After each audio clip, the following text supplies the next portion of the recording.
A very good afternoon to all the viewers. Welcome back to another episode of BW People HR Voices. Today, we are joined by Mr. Aditya Narayan Mishra, the Managing Director and CEO of Ciel HR Services.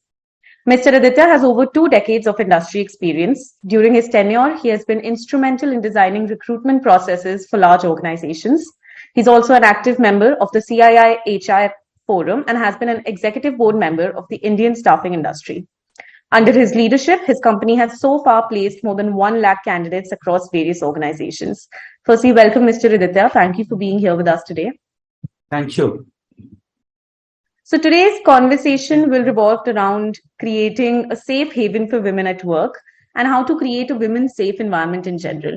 So, Mr. Aditya, we have seen several cases rising in India in terms of sexual harassment cases. So according to a recent report by Forbes, we've seen that the total number of sexual harassment cases in workplace in India rose by 27% in 2022 when we compare it to the previous year, that is 2021. So my first question is, why are these statistics rising at such a high rate, especially when the employees are coming back to office post-COVID? Yeah, I think it is just that the number of cases which are reported is rising.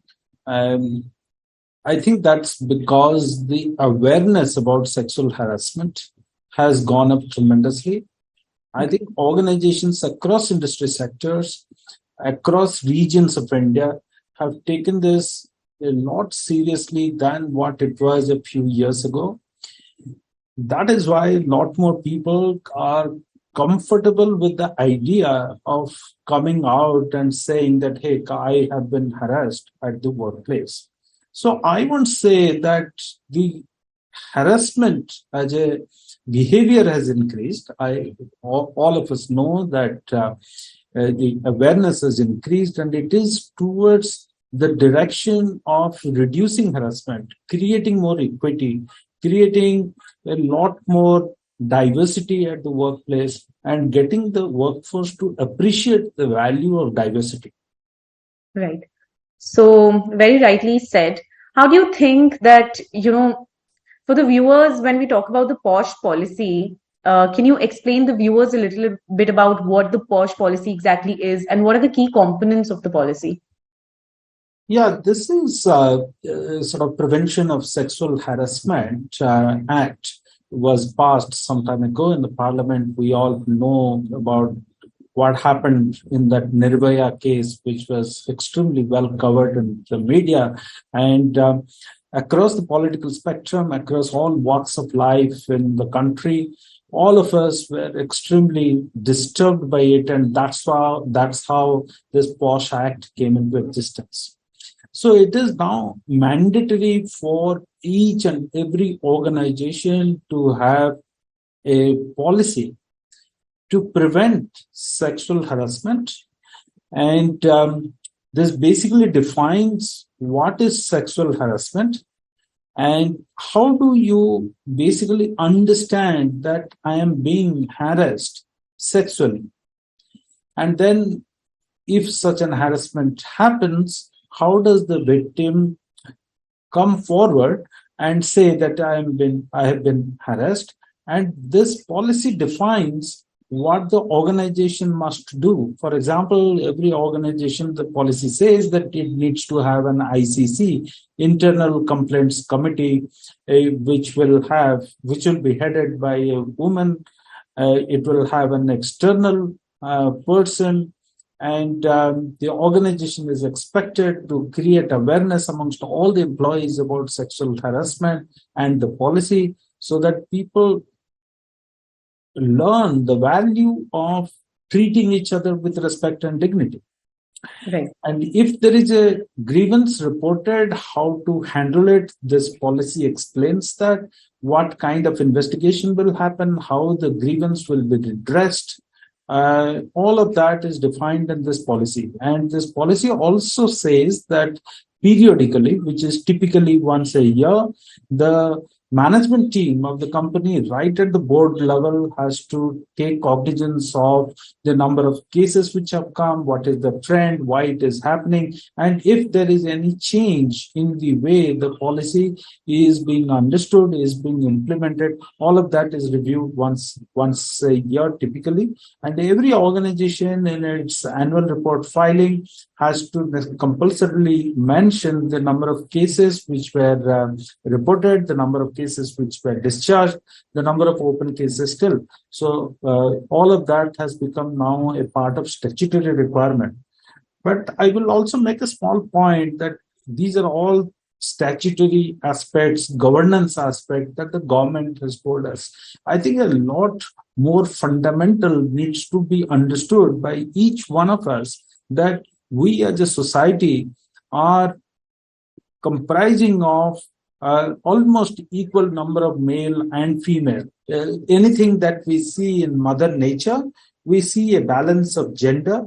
Almost equal number of male and female exist, but at the workplace, because of several factors, it is not exactly 50-50.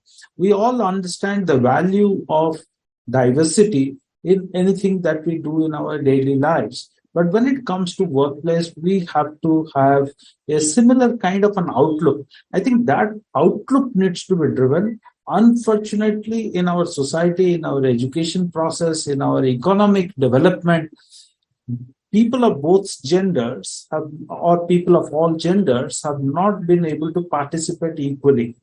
I think it is upon ourselves, as our economy is growing, to make sure that all participants in this economy get certain degree of equality, and we have to understand that every person is unique, whether a man or a woman or of any gender.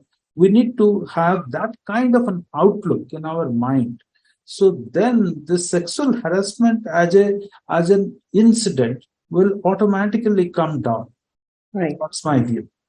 Thank you, Mr. Aditya. I think you've given a very clear overview of what the policy entails of for the viewers. So, organizations have made this policy mandatory, but it does not imply that the communication in the organization across all departments has become smoother. So, how can the leaders, especially the HR leaders, ensure that the policy or such actionable frameworks are communicated effectively to the employees at every level, especially, people who are doing groundwork or the blue collar workforce? How can it be effectively communicated to them as well? I think the HR leaders have to play a very important facilitating role, but the organization's business leaders, the people right from the top, from the board of directors to every executive down, they have to demonstrate the point that I was just saying about the understanding, the acceptance of every person as unique. Right. Even every man is also unique in his own areas. Similarly, a woman is also unique in her own ways. So, like it is a kind of a socially accepted norm to accept a man in a business environment or in a workplace, whether blue collar, white collar, gray collar, orange collar, it doesn't matter. It is a lot more culturally, I think we have been a lot more attuned to accept people in the male gender to be unique. When it comes to female, I think some of us don't accept that. It's more a cultural issue which is transforming. But this cultural transformation cannot happen only at our homes or in our schools or colleges or universities. It has to happen in every walk of life.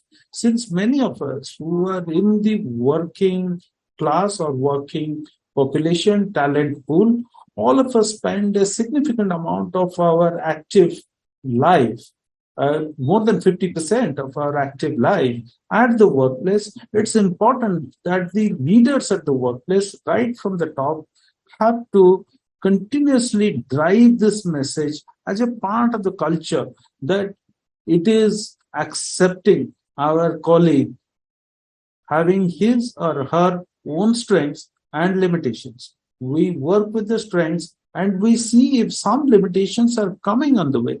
For example, a woman, because she is a woman, has got more responsibility. The life of a woman is a little different from the life of a man because of the society, because of the way we all live.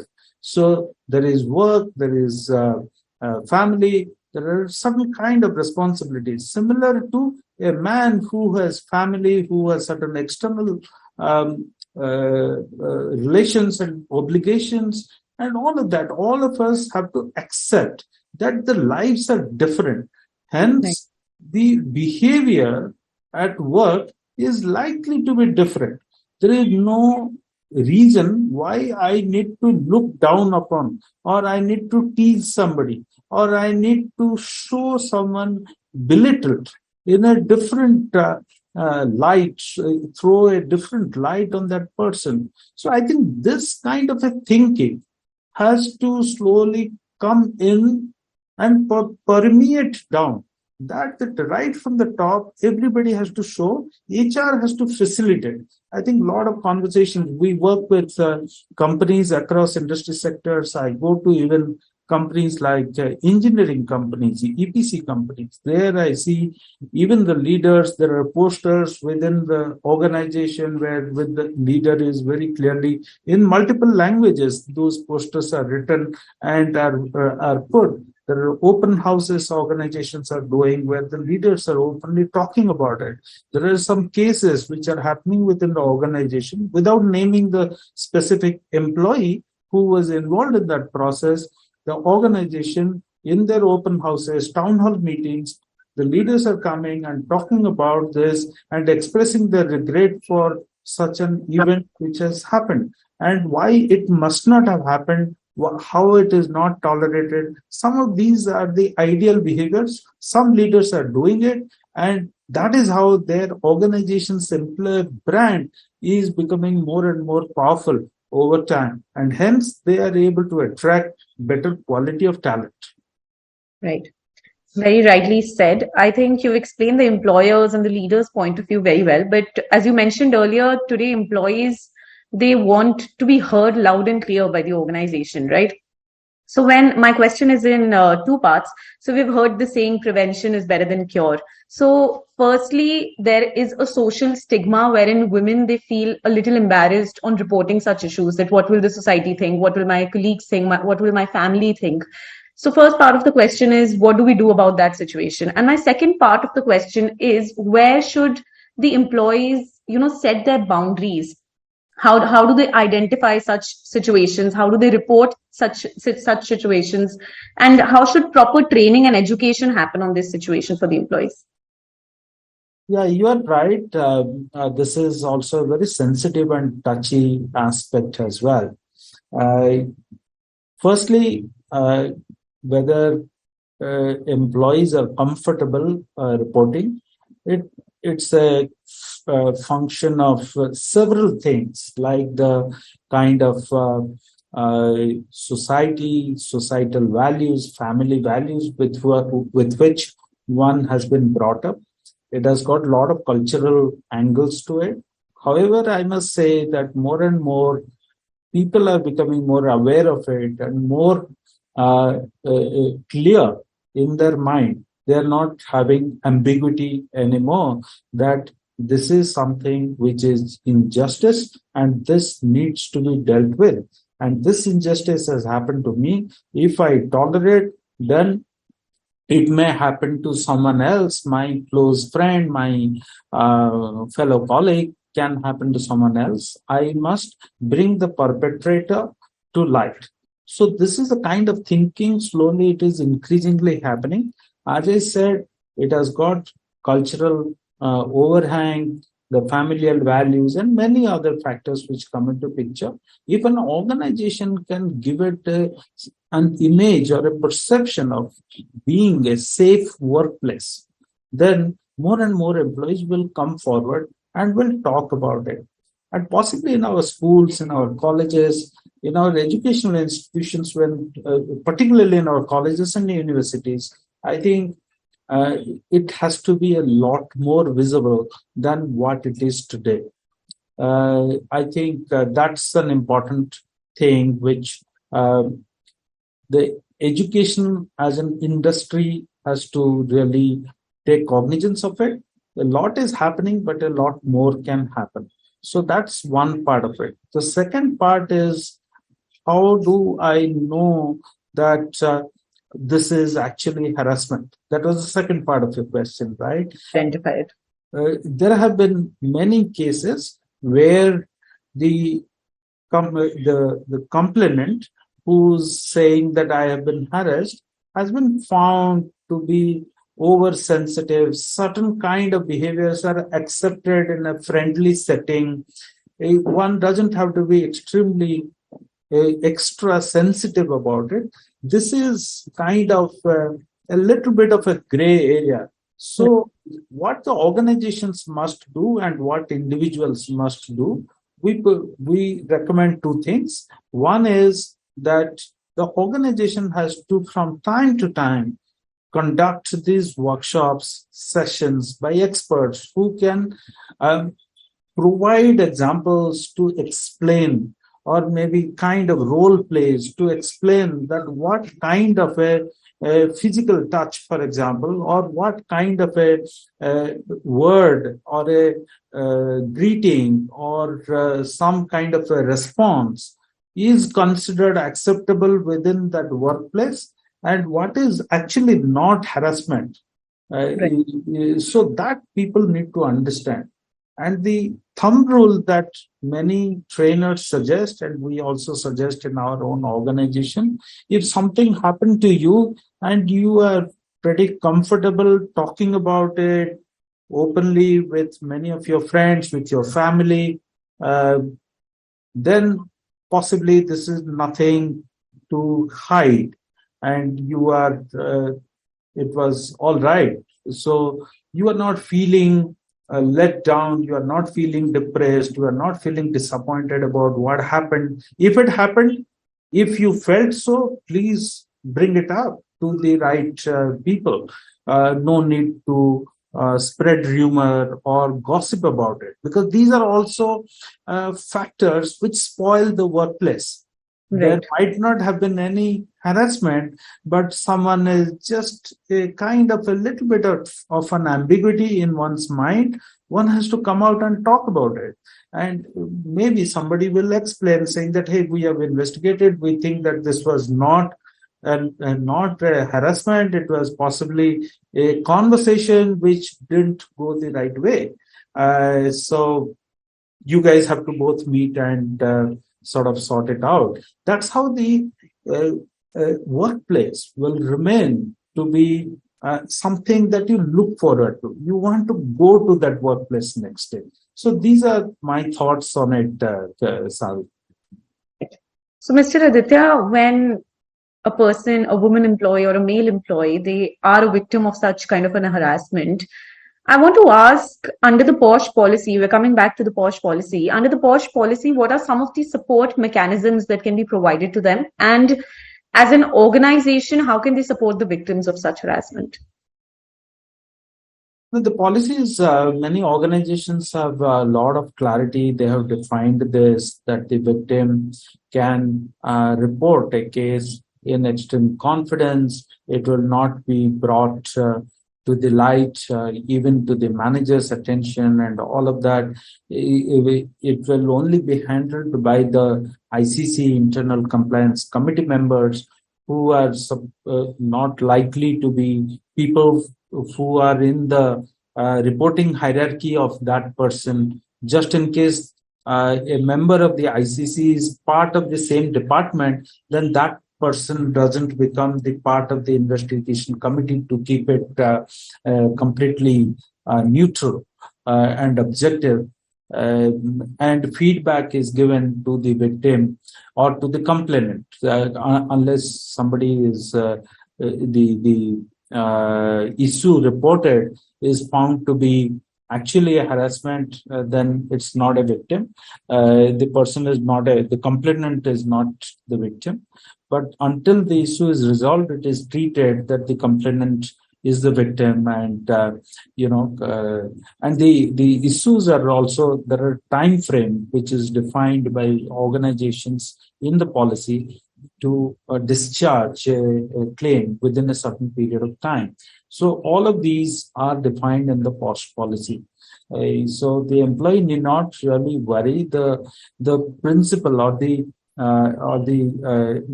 broad guardrail for this policy is employees should feel safe to complain, even if the complaint is found to be sort of not substantial, then the employee is not harmed.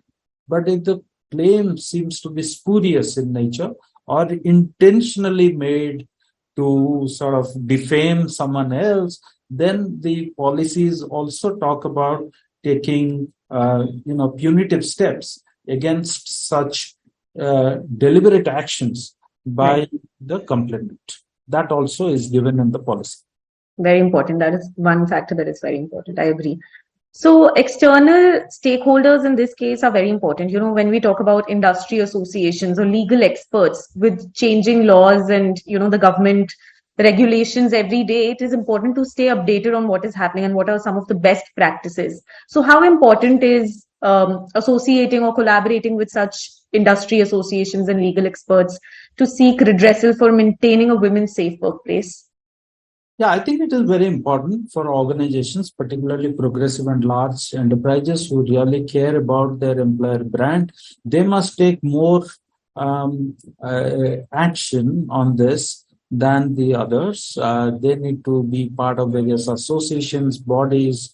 Like we said, they need to really collaborate with academic institutions, bring people to their workplace from external bodies, external companies, industry associations. We talk about the best practices, and many organizations have appointed DEI leaders, diversity, equity, and inclusion leaders, whose full-time job is to make sure that diversity, equity, or equality inclusion is maintained at the workplace. So it's, as I said, it's a lot about the culture.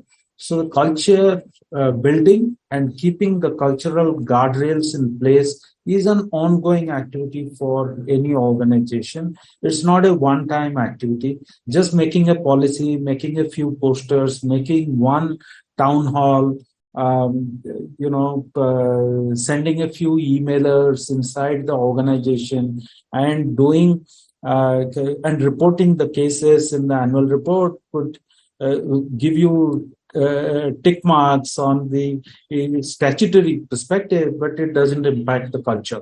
If an organization is really wanting to make it safe, inclusive, welcoming for people of all kinds, where people with their unique strengths and talent come to the workplace and blossom, then they have to do all these things, like you said, tie up with external bodies, legal experts, industry associations, learn the best practices, innovate. Many a time, our own employees may have great ideas to make that place a safe and inclusive, welcoming place that they love.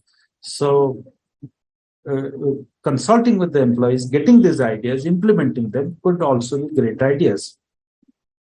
Well said. And any last piece of advice for the viewers, the HR professionals, employers watching this video? No, I think our society is a reflection of the nature in which Mother Nature. We all should see that in Mother Nature, many processes are gradual. All the processes, in fact, are gradual. They are not digital, like on and off. So there are things which happen in Mother Nature. Even in our workplace, the same happens. So we need to see how the plant is growing and accordingly nurture the growth of the plant. Similarly, I think human beings are like that. An organization is like that. A workplace is like that. We have to nurture it continuously. We have to see how the workplace is shaping and then maybe prune somewhere, maybe give it a little more manure, little more light, little more water, change the direction so that this gets a little more sunlight. The same way we have to take care of our workplace. That's my message. Thank you, Mr. Aditya. Thank you for joining us today and giving us your insights. I hope the viewers are going to learn much more and speak much more on such issues. Thank you once again. Pleasure. Thank you for having me, Savi.